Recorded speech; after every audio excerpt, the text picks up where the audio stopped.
আমি ডাক্তার মোহাম্মদ আতিকুর রহমান, নাক কান গলা বিশেষজ্ঞ এবং হেড নেক সার্জন। আমি নিয়মিতভাবেই আপনাদের নাক কান গলার বিভিন্ন রোগ নিয়ে পরামর্শমূলক ভিডিও করে থাকি। আজকে যেটা নিয়ে কথা বলবো সেটা হচ্ছে বাচ্চাদের বিশেষ করে নাকটা একটু উঁচু করলেই নাকের ভেতরে ২ পাশে দুটো লালচে মাংস দেখা যায়, যেটাকে অনেকে পলিপাস, পিনাস বা পলিপ নামে সবাই বুঝে থাকে এবং বিশেষ করে বাচ্চার বাবা-মায়েরা এটা নিয়ে প্রচন্ড রকমের ভয়ে থাকে। তো একটা বিষয় আপনাদের ক্লিয়ার করি, সেটা হচ্ছে নাকের যে মাংসটা এটাকে আমাদের ডাক্তারি ভাষায় বলে হাইপারট্রফিড ইনফিরিয়র টার্বিনেট।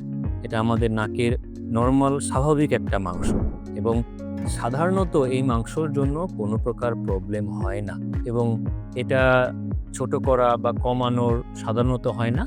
তবে যাদের অ্যালার্জির প্রবলেম থাকে, ঠান্ডা ধুলাবালিতে অ্যালার্জি, তাদের ক্ষেত্রে অনেক সময় মাংসটা একটু ফুলে যায়, নাকটা একটু বন্ধ হয়ে থাকে।